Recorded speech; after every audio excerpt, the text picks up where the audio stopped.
Welcome back to my YouTube channel, RM's Vlog. And today's vlog, magkakaroon ko muna tayo ng reflection of the day.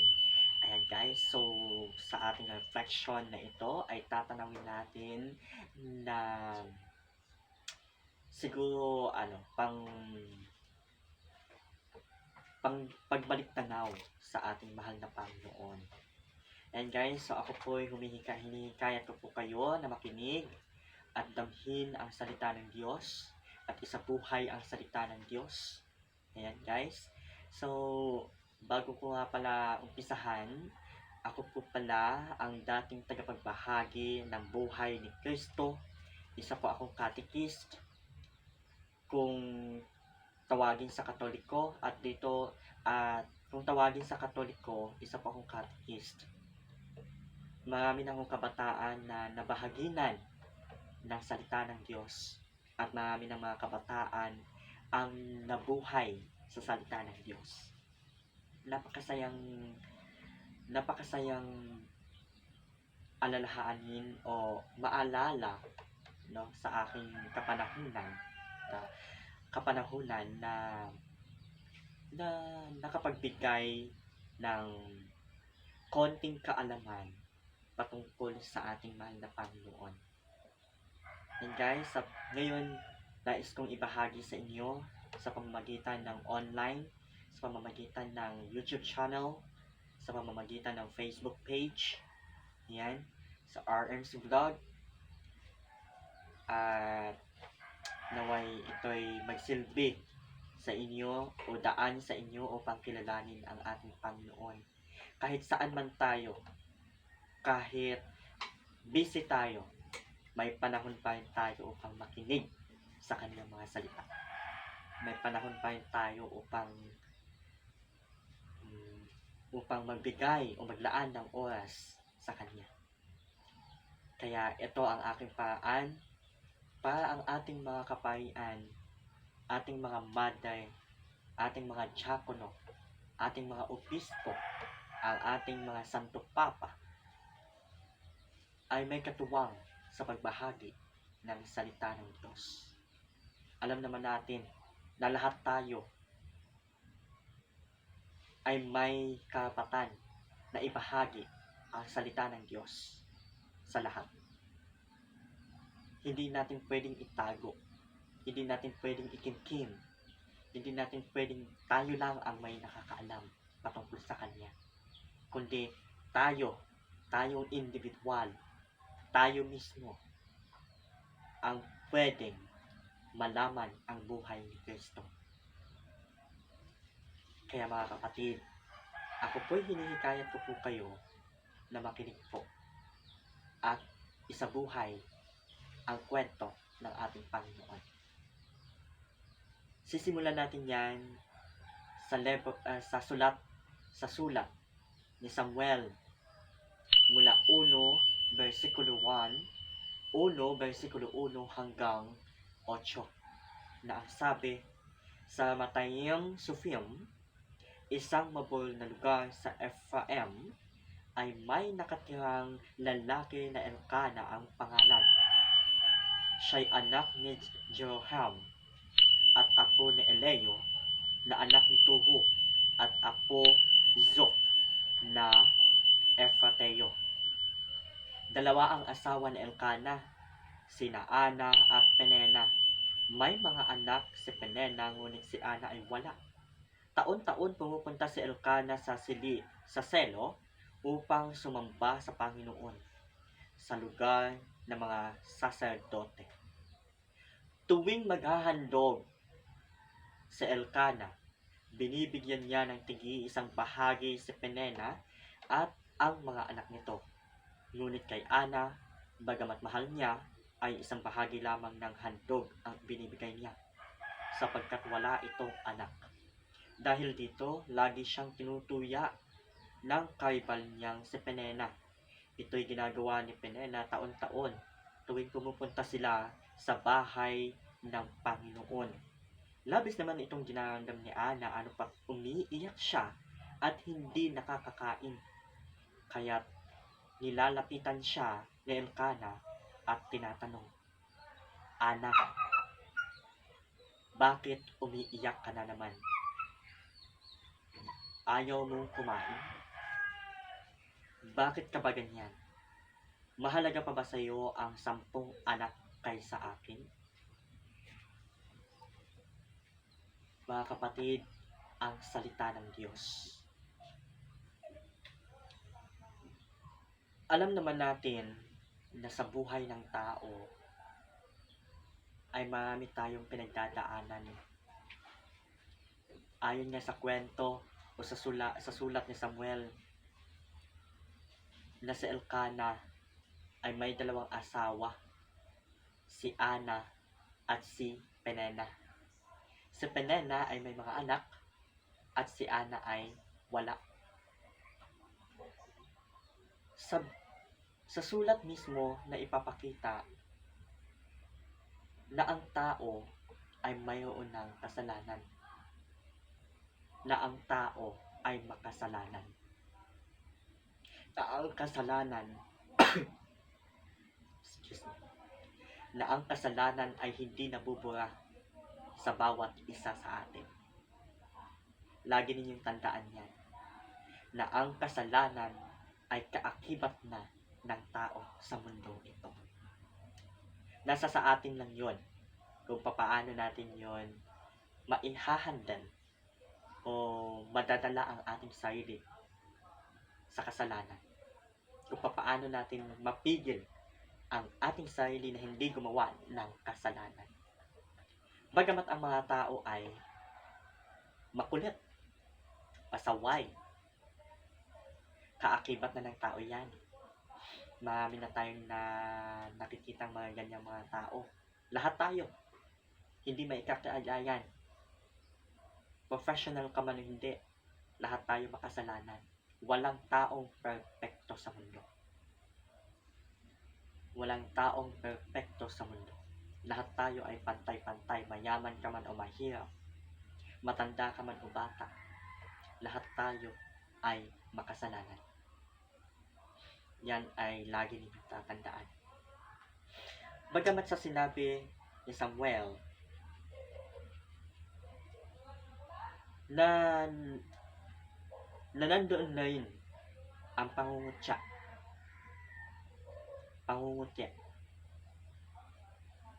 na ang salitang pangungutya ay hindi katanggap-tanggap.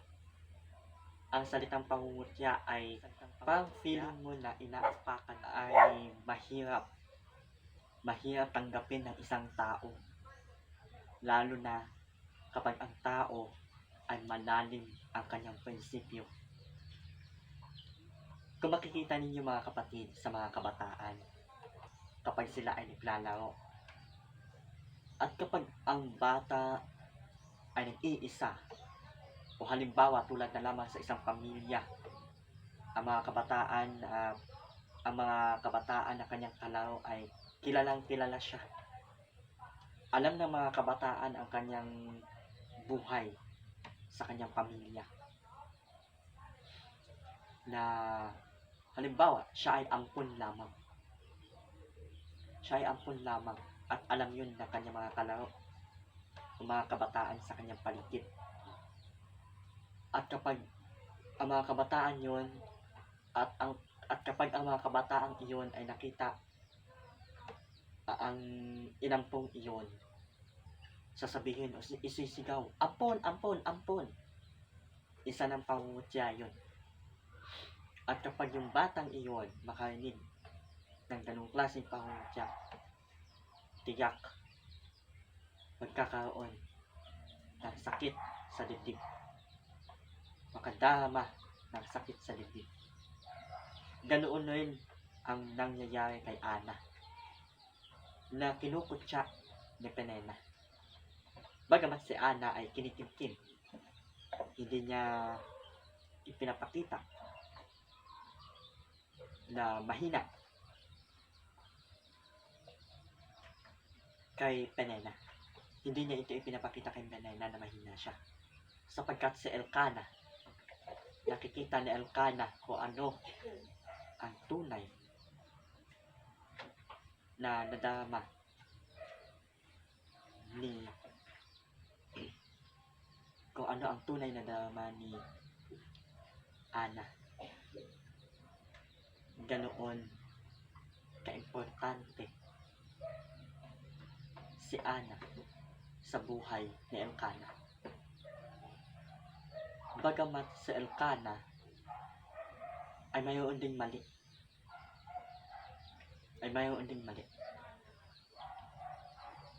Tatanungin natin bakit dalawa ang nagiging asawa ni Elkanah at bakit ito'y halos na magkakilala. My dear brothers and sisters in Christ, ganoon din ang mga pangyayari sa totoong buhay. Marami sa atin ang mga lalaki, ang mga kalalakihan na marami ang asawa. Ano pa nga ba? Ang iba pa nga ay 5. Ang iba pa nga ay 8. Para mga panganay lamang. Pero my dear brothers and sisters, alam ba ninyo na mali ang pagkakaroon ng maraming asawa? Sabihin na natin na hindi pa ito kasal. Hindi pa kayo kasal. Marami na ang iyong kamalian o kamaliang nagawa sa buhay bilang isang tao, bilang isang anak ni Kristo. My dear brothers and sisters, isaisip natin na sa kwentong ito ni Samuel, isipin natin, no, lalo na sa mga mag-asawa, isipin natin ang 7 gifts of God. 7 gifts of God, which is kung alam natin na nandun ang sinabi ng Diyos na kailangan nating makuha sa Kanya o hingan ng basbas sa Kanya, diba? Alam naman natin yan na tayo ay bata pa, tinuturuan na tayo sa katekism o sa katekismo na lahat ng 7 gifts of God na yun ay ating kunin ng basbas sa ating Panginoon. Diba? Ano-ano ang mga iyon? Una ay ang baptism. Diba? Baptism. Pangalawa is confirmation. Next, pangatlo is Eucharist. Yung kalawat. Diba? And then penance. Pang-apat, pang-lima is anointing of the sick. Pang-anim ay ang marriage. Pang-pito naman ay holy orders. At sa pang-anim na yun ang kailangan na makuha ng bawat mag-asawa bago kayo magpakarami ng asawa o magpakarami ng partner. Siguraduhin muna ninyo na kasal kayo. Okay?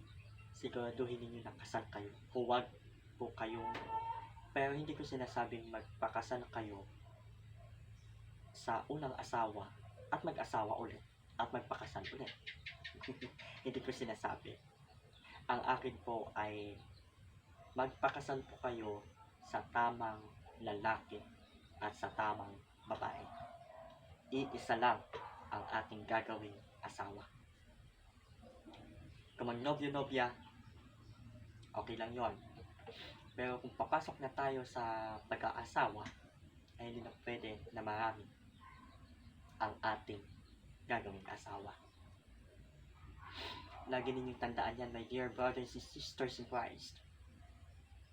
na ang sacrament ng kasal ay hindi biro, na ang sacrament ng kasal ay hindi laruan, na ang sakramento ng kasal ay hindi basta-basta.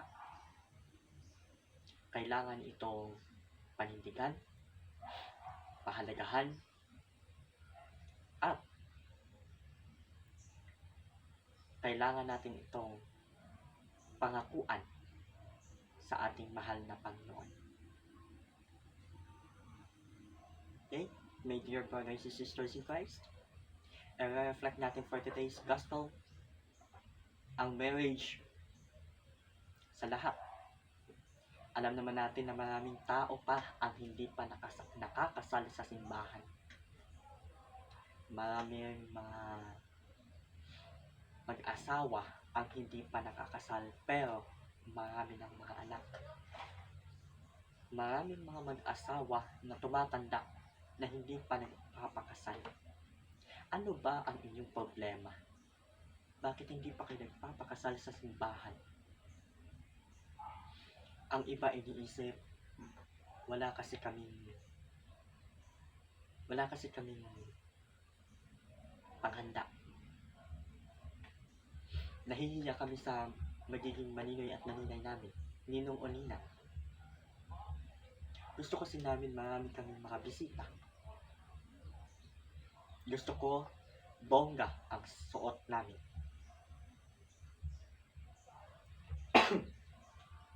Pero my dear brothers and sisters in Christ, alam ba ninyo na ang Diyos ay hindi po nagpapakabongga?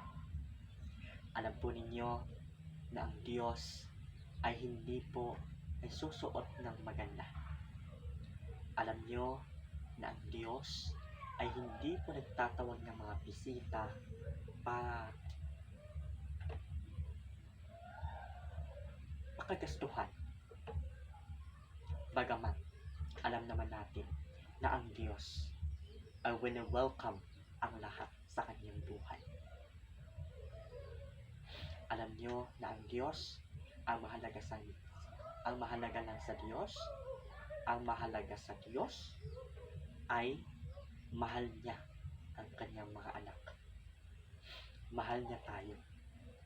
Hindi niya tayo pababayaan bilang kanyang mga anak, bilang kanyang mga disciples, bilang kanyang tagasunod.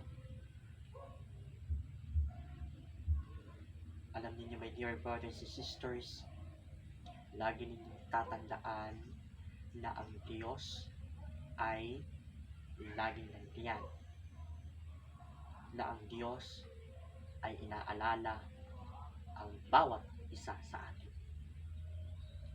Lagi ninyong tandaan na ang Diyos ay hindi natutulog upang tayo ay gabayan. Kaya sa mga mag-asawa dyan, alam nyo na, magpakasal na kayo habang maaga pa. Kaya sa mga mag-asawa dyan na marami ng mga anak, magpakasal na kayo. Huwag ninyong isipin ang gastusin. Huwag ninyong isipin ang pagkain. Huwag ninyong isipin ang magagawang kasuotan. Ang mahalaga ay ang basbas ng ating mahal na Panginoon at ang inyong sinumpaan sa harapan niya na kayo ay magiging mag-asawa habang buhay at magsasama habang buhay at magkakaroon ng magandang buhay habang kayo ay nagsasama.